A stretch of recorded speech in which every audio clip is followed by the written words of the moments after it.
Таны өнгөрсөн одоо ирээдүйд тань нэг давцал дээр байдаг гэдгийг та мэдэх үү? Хэрвээ та өнгөрсөн тохиолдсон гомдол, сэтгэл зүйн асуудал, гэмтлүүдэд итгэж чадвал яг одоогийн та итгэх боломжтой. Та одоо байгаа өөрийгөө үннээр нь харж, ярьж, ойлгож итгэж чадвал таны ирээдүйн амьдрал өөрчлөгдөх боломжтой. Тэгэхээр өнгөрснөө эдгэж ээж та одоогоо засна, одоогоо эмчилж ээж та ирээдүгээ заснаа гэсэн үг.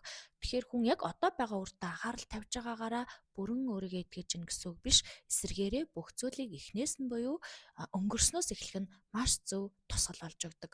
Та өнгөрсөнд байгаа гомдол, айдас, сэтгэлийн дарамтаа эдгэж чадах юм бол яг одоо байгаа жинхэнэ өөрийнхөө үнэн мөнийн тусгалыг олж харах боломжтой болдог. Хэрвээ та одоо байгаа хүнтэйгээ ойлгоод, ухаарад, мэдрээд жинхэнэ тусгалаа харж чадах юм бол ирээдүйн өөрийгөө өөрчилж, шинчилж, өсгөж чадах боломжтой болдог гэсэн үг. Тийм учраас маш олон өөрийгөө эдгээх, өнгөрснөө эдгээх, сэтгэл зүйн сүнслэг аргууд байдаг л да. Тэгээ бид нар нэг маш гоё зүйл хийгээд байгаа та мэдсэн үү? Номтой болохыг дагдаг. За мөн миний тэргэл сарны нууц групп байдаг. Бид бүхэн нийлээд номтой болгоос гарсан аврал одуулах ариун цаас буюу маш олон жилийн турш дэлхий дээр маш олон мянган жил амьдарсан дэлхийн дурсамж энергиудыг өөртөө хадгалсан ариун мод буюу мууту цаас гэж байдаг.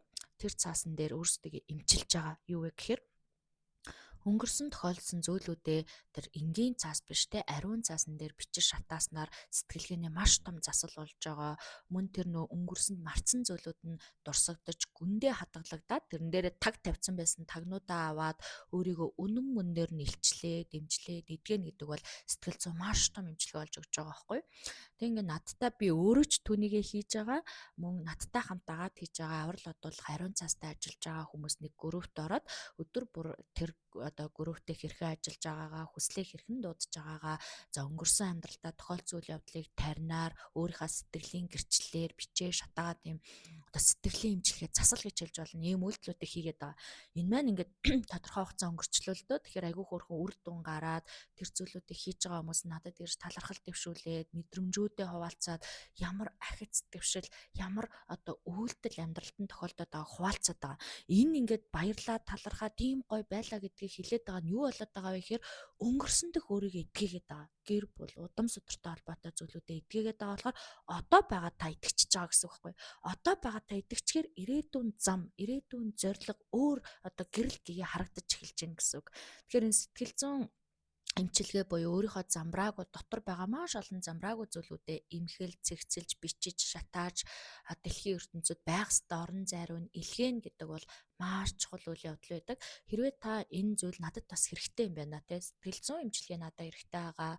Өнгөрсөн дэх асуудлыг би өөрөө ярьж зоригтойгоор түнтэйгээ ажиллана гэдэг одоо юм хүсэлтэй, сонирхолтой байвал номтой болгоё аврал одуулах цаасыг захиалж аваад тэр группт маань ороод те үнгүүгээр ингээд чиглүүлээд яаж хэрхэн ашиглах, яаж өөртөөгөө ажиллаж, яаж дотроосоо одоо өөрийн мэдрэмжүүдээ гаргаж ирэх вэ гэдгийг бас суралцаад хамтдаа эдгээд хамтдаа өөрчлөгдөд явах боломжтой.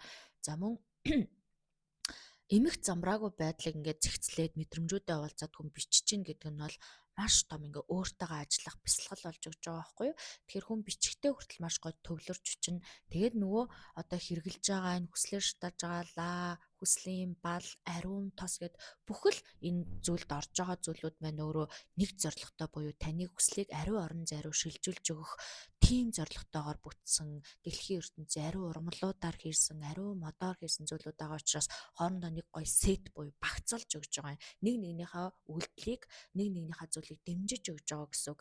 Инхээр бидний мэдрэмж гэдэг зүйл маш чухал юм байлээ. Тэгээд өнгөрсөн дэх мэдрэмжүүдээ эмчилнэ гэдэг бол таны нүд нээгддэг, энерги өсдөг, ирээдүйн зорилгоо маш гоёор харж чаддаг. Хамгийн гахалтай одоо миний өөрийн мэдэрж байгаа зүйл бол амьдралын утга учир. Амьдралын утга учирыг өмнөхөөсөө ч илүү тод олж харж чадчихээн. Яагаад гэвэл айц, түгшүүр, гомдол гэдэг зүйл ангижраад ирэхээр чинь хүнд зориг, тэмүүлэл, хүсэл гэдэг зүйл л тэрний оронд шилжээд ороод ирд юм байлээ л дээ. Тэгэхээр та ингээд энэ зүйлийг бас мэдрэхийг хүсэх юм бол аврал одуулах цаастай ажиллаж үзээрэй, захиалж үзээрэй. За мөн энэ гөрөөт маань таныг бас урьж байна.